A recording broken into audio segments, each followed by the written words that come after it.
What up, reader fam? Welcome back to my channel. Today I'm bringing you my 2021 summer anticipated book releases. Hey, let's get it. Yeah. Why am I doing this? This is too long of an intro. Yeah. Some of them have already poofed into the world. Some of them have yet to poof into the world, but these are the books that I want to poof into my hands this summer. Enough with the poofing already. Today's video is being sponsored by Simon Teen, and I'll be honest, I was a little bit overwhelmed while compiling this list because there are so many books coming out this summer, specifically on June 1st, so many books dropped. Like, what is happening? Too many books dropped. I was just shook by how many books were coming out that day. It was an explosion of book releases. I almost wondered if I was releasing a book too. My mind was tricking me into thinking I was. Let's stop with the nonsense babble and let's babble about some books coming out this summer. Hey. First on my list is The Lucky List. This book came out on June 1st. In this book, we follow Emily, whose mother has passed away due to cancer, and now her dad is selling the house and moving them to a new location. As Emily is going through all of her mom's stuff and sorting things out, she comes across a bucket list that her mom had made. Specifically one her mom had made her senior year of high school. She begins to wonder if maybe she too should try and complete this bucket list in order to feel closer to her mom. And she does just that. Emily and her best friend Blake decide that they are going to take on this bucket list and tackle each thing on the list. As they begin to complete the list, not only is Emily feeling closer to her mother that has passed away, but she's also beginning to feel a connection towards her best friend Blake that's a little bit more than friendly. Romance. I don't know if bucket list is a trope per se, but I'm beginning to realize that I love when books kind of focus in on a bucket list. There's just something about it that gets me every time. I don't have a bucket list, but I have a book list, which is like the same thing, right? It's like a book bucket list. Will I ever complete that book bucket list? No. This one piqued my interest right away, as I'm sure it's going to kind of dig deep into the topic of grief. That's a topic that I enjoy digging into because we all deal with grief in different ways, and I love seeing the different angles that different authors bring to it. I'm also interested to see just how much this one is going to mess me up, because it sounds like it's gonna be one that just kind of comes in, messes me up, and then walks out of my life. Can't wait for that. Love when books do that. Books do that quite often. They just come in for a little while, mess me up, and then walk away and live on my bookshelf and remind me of the mess they made me at one point. I will say that I'm hoping for a full-on collision. If you're gonna mess me up, you better mess me up right. I want the tears a-flowing. I want the snot a-running. Actually, we can skip that step. And I want to just get lost in my emotions. Give me those emo hours or give me nothing at all. I guess you could say I have a bucket list of my own going into this book, which can sometimes be the downfall of a book because the expectations of what I want can be through the roof and I need to bring it to the ground. Everything I need is on the ground. If you know that song, I love you.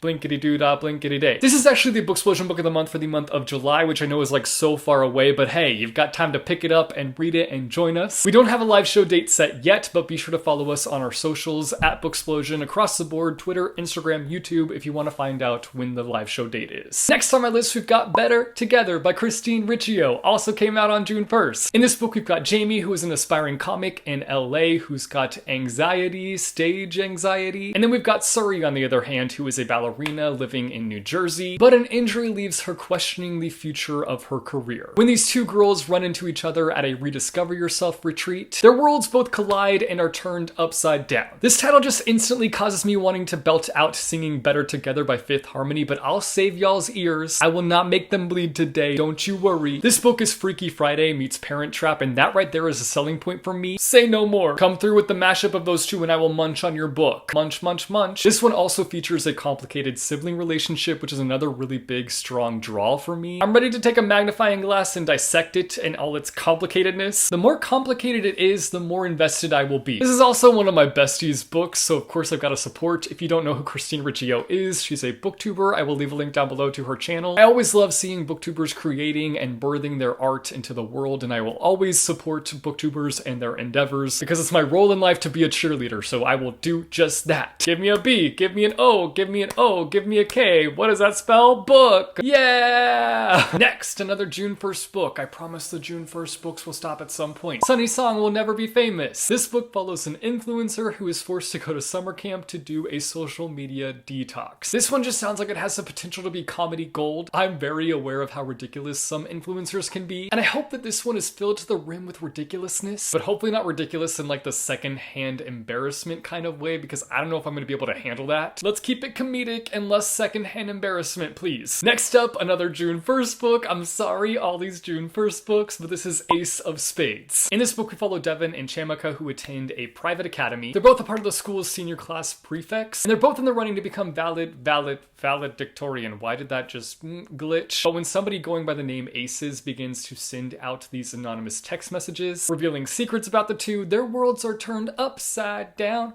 bouncing off the ceiling. If you get that reference, wow, I'm proud of you. And their positions within the school are being jeopardized. This one falls into the dark academia realm, a genre that I'm always like, I bet I'd love that if I read more of it. Meanwhile, I read none of it. I also love the setting of like a boarding school situation. Is it a boarding school or is it just a private academy? I hope it's a boarding school, but if it ain't, I'm still gonna read the heck out of it because my curiosity needs to know what's gonna go down. Next up, we've got Gearbreakers. We broke out of the June 1st curse. This is a sci-fi about two girls who are on the opposite sides of a war, but they both discover the fact that they're fighting for a similar goal. So it's about them coming together to work together, but also them falling for each other in the process. Ooh, ooh, ooh. I randomly played League of Legends with the author at one point, and she was super dope, and it made me want to pick up her book. So that's what I'm gonna do. I'm gonna pick it up because she's dope. I'm always needing more sci-fi books to kind of add into the mix of my TBR because that's an area that I'm severely lacking in. For some reason, I avoid sci-fi like the plague. I can't explain it, but I guess I'm intimidated by it for some reason. Even though there's nothing to be intimidated by. Why am I like this? I love not making any sense. Welcome to my world, the nonsense world. Next, I have 6 crimson...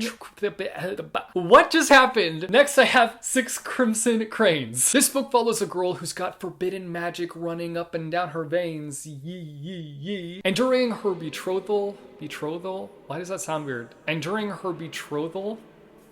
Why does that sound weird? Am I saying that right? During her betrothal ceremony. Anyway, she loses control and unleashes this forbidden magic. Instead of letting out a breath she didn't realize she was holding, she lets out some magic she didn't realize she was holding. I think I like that more than the breath. It catches the eye of her stepmother who has dealings with dark magic, and she does her dirty and turns her brothers into cranes, warning her that if she speaks of it, her brothers will die. So our main character sets out on a journey to find her brothers and turn them back into humans. This is actually a prequel to the Spin the Dawn duology, and like I doubt that I'd have to read that duology before I read this one, but my brain is kind of twisted in where I'm like, I must read that duology before I read this book. It's the rules. I don't make the rules. The brain up here, it's in control. So I guess technically I do make the rules. Anyway, we'll see how long it takes for me to get to the Spin the Dawn duology, but like I have been wanting to check out that duology. This one just sounds so good to me though. I think the appeal for me is the fact that it's a fantasy and it doesn't focus on a war, because there are so many fantasies that just focus on war, and I'm like, is there not anything else we can do within a fantasy world? I want more books in fantasy where it's more so in this lane. I don't always want some action-packed chosen one war situation. I sometimes just want a chill plot in a fantasy world where we're just like frolicking around in fields trying to find these cranes and turn them back to humans. That sounds great to me. That's all I want. Mind you, this one does sound like it's gonna have some action, but it's also serving like fairy tale feels for me, and that I'm here for. Signed, sealed, delivered, I'm yours. Next on my list is Rise to the Sun, one that I am so freaking excited about. And you want to know why I'm excited about this one? It's because this book is from the same author who brought us the bursting with happiness book that is You Should See Me in a Crown, one of my all-time favorite books. I'm not looking too much into this one because I just kind of want to dive in and see how it goes. I don't want to know too much about the plot, but there is a little line on Goodreads that I will read to you. It says, 3 days, 2 girls, 1 life-changing music festival. I'm ready for it. You Should See Me in a Crown was just such an unexpected happy pill. Like I took that pill and was filled with happiness, and I'm eager to see if I end up loving this one as much as I loved that one. Regardless, I'm sure that I'm in for a treat with this one, and I can't wait to see how it all goes down. Next up, we've got XOXO. I can never say XOXO and not follow it with Gossip Girl. XOXO Gossip Girl! This story follows a girl named Jenny who is a cello prodigy attending school in LA, but she ends up transferring to a fine arts school in Korea in order to take care of her ailing grandmother there. When she gets there, she's shocked to find this boy named Jaewoo who had won her heart over in LA,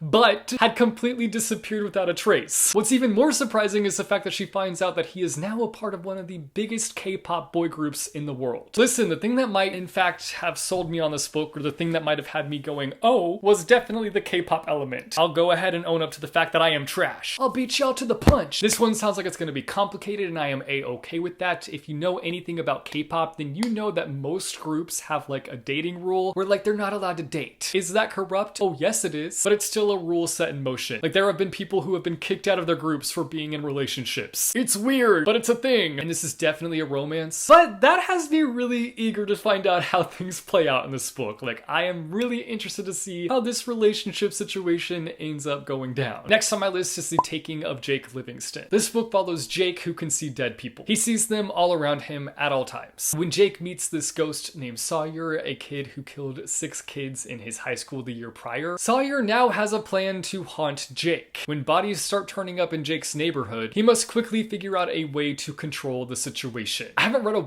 YA supernatural horror in a minute, and this one just sounds like a solid one to get into. I love books with this concept too, where a character can see dead people and they interact with them and there's lots of drama and like scary things that happen. I'm into it. Mind you, the ghost our main character is gonna have to deal with does not sound like anybody that I would want to mess with, but I'm excited to read about him. The last book on my list is How We Fall Apart. This is another dark academia book. I told y'all in a video recently that dark academia is popping off. Did I lie? This story follows a girl named Nancy who is being blamed for the murder of her best friend. Someone is anonymously incriminating Nancy and her friends on social media, so together they must work together and figure out who this person is, while also trying to figure out the truth behind who actually murdered their best friend. I can't imagine being in a situation like that. Like, not only are you grieving your best friend, but you're being blamed for their murder, and then you also don't know who actually did it, and you want to find out who did it so that, like, you don't get murdered. Twisted situation, man. Again, we have this dark academia setting, which I'm really excited about, and I just hope it gives me the thrills, the chills, and the feels.